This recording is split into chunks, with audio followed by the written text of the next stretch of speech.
You need a square piece of fabric for the front and 2 rectangles which overlap at the back to create an envelope shape. A centerpiece on your table can bring the season into that room. And before you know it, you'll have all the stitches to get started on your cozy knitted blanket project. And it's much easier than you think to make your own scented candles.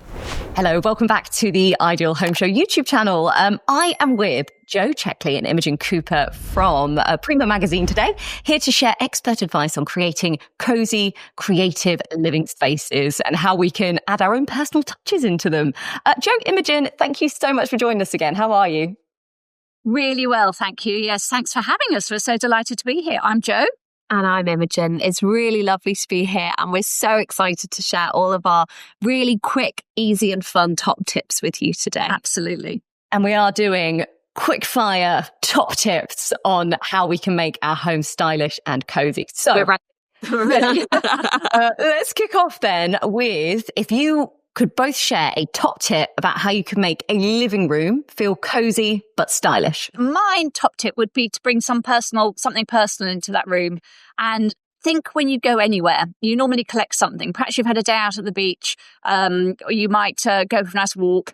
Anything that's obviously don't take any wildlife, but if there's a little leaves or something you pick up off the path, or you've been out to a lovely event and you've got some pretty the ticket or a picture from it or something like that, bring it back, and you can either create a little scrapbook, which you can have really fun making it look beautiful, keep that on your coffee table, or even a trinket box, and you could like stick little bits onto the box or pop them inside. But it adds that idea that you've brought something from your outside life into your sitting room. Yeah, great. And I would say my top tip is, of course, a crafty one, which is bring some texture into your living room. We all love that feeling of being warm and cozy. And for me, nothing does that better than a lovely, chunky knitted blanket. So with that in mind, I was going to show you, Louise, my top tip. Perhaps you learned how to knit at school. Sorry, don't mind me waving my knitting needles around. Bring in the knitting. But perhaps you learned how to knit at school or when you were in the brownies or girl guides and you've forgotten. Yeah. Don't worry. It's much easier to do than you think. And a lot of people get turned off by the first bit, which is casting on. So I'm going to show you how to do it in a really easy way. Oh my God, I'm excited. Yeah, okay, great. Take your yarn as you would normally and create your slip knot, which you do by wrapping it around your hand once and pulling through, and you've got your knot. And then you just place that onto your needle, pulling on the end that's attached to your ball of yarn. So now I'm going to hold my needle in my left hand, and I'm going to wrap the yarn around it once so it crosses at the top of my hand like that. And then I'm just going to flip it over sort of 180 degrees over onto my needle. And you can see I've now got a second stitch on there. And then all you do is just repeat that, wrapping it around your hand and flipping it over, wrap round, flip over. And you just keep doing that for as many stitches as you need. And before you know it, you'll have all the stitches to get started on your cozy knitted blanket project. Wow. You make that look so easy. Casting one is the one people always say, you can knit, but I can't remember how to do that bit. Exactly. And that is genius. Now you can. Everyone can do it. It's so easy. And it's also a really lovely way to introduce children to knitting as well. If they're new to it and you're looking for something to do over those kind of cold and dark winter days, this is the perfect project for them. Yeah, and I love that. And you're so right. It is the bit that people forget, because you can get the knitting bit done, but yes, the actual casting. So we can just keep rewinding and watching that demo. So thank you. For nearly 25 years, Cox Cox have been helping people fall in love with their homes with beautifully crafted furniture and accessories you won't find anywhere else. Their buyers travel the world to bring you original designs, always with an eye for quality and enduring style. From freestanding kitchen units and made-to-order sofas to statement lighting, storage and accessories, their offering captures each new season with a timeless aesthetic and effortless style. Every piece is handpicked with care for a collection that is curated for design lovers by design lovers. The English rustic trend is an evocative and layered look with eclectic accessories and furniture full of texture and character. It features colour in deeper tones with embroidered and printed textiles and natural materials reminiscent of cosy cottages and homely farmhouse style. And when it comes to Christmas, Cox Cox is the place where festive dreams begin. Their eagerly anticipated festive trends are a highlight of the season, bringing together everything you need from show-stopping faux trees, baubles and lights to Christmas liners and gift wrap. So whether you want a serene, nature-inspired festive decor, a little retro glamour, or a fun, classic, nostalgic family Christmas, Cox Cox have a trend to match your style. Click the link in the description below to create a home you love to be in with Cox Cox. Brilliant. All right, back to our top tips then. Let's talk about adding a bit of personality to a space. So how could you use crafts to add personality? So my top tip to anyone looking to kind of update their room with their own personality, look at what you already have. You probably don't need to buy anything new, and that is the beauty of crafting. So look at the cushions that you already have. The pads will be absolutely fine. Just make new cushion covers. It's really, really easy to do. You just need 3 pieces of fabric. So if you've got a square cushion pad, you need a square piece of fabric for the front and 2 rectangles which overlap at the back to create an envelope shape, which means you don't need to worry about sewing in a zip. And then you can just hand sew, needle and thread. We've all got them tucked away in a drawer somewhere. Hand sew round the outside, making sure to do it inside out, because then when you turn it round, you'll have that lovely neat edge around the outside of your cushion. And there you have it. Your chair, your sofa, wherever is instantly updated and completely personal to you. No one else will have that cushion in the whole world. I love that. What a great tip. I was just going to say picture frames. Yeah. Picture frames. Everybody has picture frames in their room. Just take out whatever you got in there and put something as simple as, and I know this might sound not mad, but just some nice wallpaper, pretty wallpaper. Little bit of pretty wallpaper. Put that in a frame to match the colour scheme in your room. Instant update. And ties it all together. Ties it all together. And there's a quick refresh that you can do daily if you wanted, but certainly it's a very cheap and easy way to update a look. Brilliant. Great ideas there. Okay, so let's then move to seasonal changes, because this sometimes can be a big one. How do we go from spring to summer, summer to autumn? What are some easy sort of styling crafts that we can do to make those changes in the home? I think a centerpiece on your table can bring the season into that room. It can be your pumpkins at Halloween. It can be your fir cones for Christmas. And I think just creating a few little bits together into a little centerpiece can really uplift a room and remind you which season you're in. Obviously, spring, pretty spring flowers. It's really very simple, but works a treat. And I would say, don't forget what your room smells like, because to me, the different seasons can be evoked so easily through a beautiful smell. And it's much easier than you think to make your own scented candles.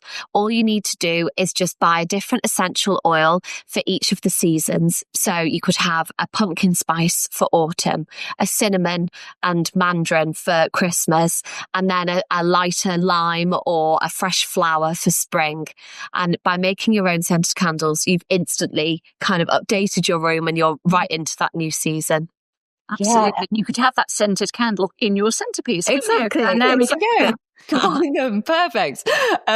Great. Okay. Up next then, if we're thinking about gifting, can you suggest any craft or craft ideas that could also work as a gift for somebody? So one of my favourite things to do at the moment, I have a lot of friends who are buying their first homes and creating it sounds difficult. It's not. It's really easy. Personalised Prosecco flutes. They make a really, really lovely gift. All you need to do is buy online if you go on Etsy or Amazon or into your local kind of haberdashers or clothes shop, or haberdashers or craft shop.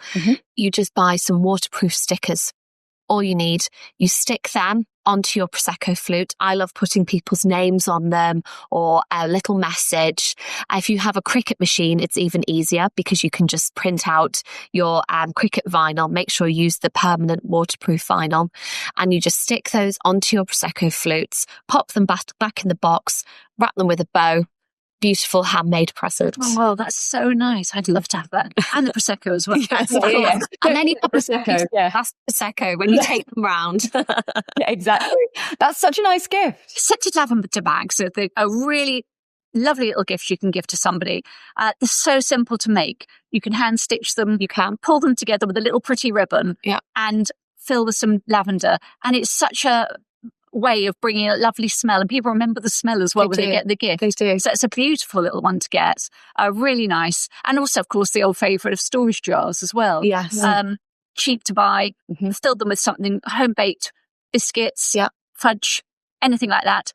Beautiful, beautiful. Anything tied with a lovely big bow, you can't go wrong. Brilliant. So let's talk about Prima for a moment. How do you decide which trends to feature each season? Oh, good question. Well, Prima is always looking out for what's new. That's our job. Our job is to find out what's out there, to bring it to our lovely readers to see what's happening. So we work quite far in advance. So we're always one step ahead. So we make sure we've really sourced all the shows. We've been to all the shows. We've been seeing what's going on. We've talked to the experts, and then we work out what works best for our readers in terms of what would I like, what would Imogen like, what would what is realistic that you can bring into your home as a trend. We're not going to bring in silly ideas. We're going to bring in things that work for you, that are simple to do. Prima's all about expert advice, but it's affordable and it's easy. So it's a great job because you have this mound of information, and then you work out what's going to be best for the magazine and for the reader to read it in. I would say sometimes it can, I'm sure readers think, how on earth do we sort of sift through it all? But really, you just find the pieces that speak to you. So particularly from a craft perspective, I just try and keep the reader in mind and think about simple, fun and easy ways to create beautiful results. Because with crafting, it really doesn't have to be difficult. Sometimes it can feel daunting, but it can be really simple, and that's what I like to focus on because everyone is a winner. You come out with something really lovely at the end of it for your home, to give as a friend, to give as a gift to a friend, and it's just a really lovely way to pass an evening in front of the television working on something special just for you.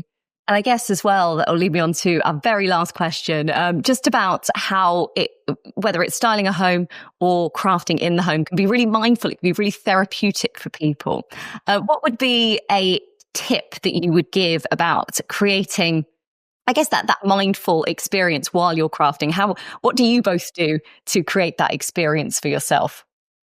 Yeah, I think for me, the trick is if you're looking for a really kind of mindful therapeutic craft, there are so many out there.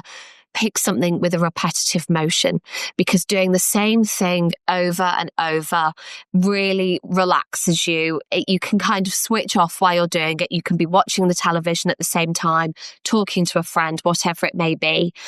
So I love a knit or a crochet project, which involves just the same stitch over and over. And I know Jo has a very similar experience with her cross stitch. It's the same repetitive motion over and over. Absolutely. I do like the cross stitch because I think you do lose yourself in it. You're just working. I think it's about carving time out for yourself. I think that's so important. I think we can all get so caught up in our busy lives, but craft gives you that excuse. And I tell you, where homes and craft merge really nicely is get that craft room set up, or you might not have a whole room in your house. A corner, a craft corner. A craft corner, yeah. Exactly, a little space for you that perhaps has a nice comfy chair that you feel comfortable, that's in a quiet place, you can have some music, or it's your choice, nice lighting, and it's your area, and you just settle back and enjoy and do whatever you do, and it doesn't have to be perfect. No. That's the wonderful thing about craft. You do it your way, at your speed, in your time. Amazing. Jo, Imogen, thank you so much for joining us and for getting involved with our fast rapid fire tips. Really appreciate it. Hopefully we've passed on some inspiration. I think so. We'll also put a link down below to Prima so everyone can find you and get the latest trends and inspiration. And if they want to connect, of course, go down into the comments and we can easily connect you with Jo and Imogen. But thank you. Thank you for watching. And as always, like, subscribe, do all the usual stuff, and go and check out Jo and Imogen's previous interview as well. Go into loads more detail, and we will see you all very soon. Thanks.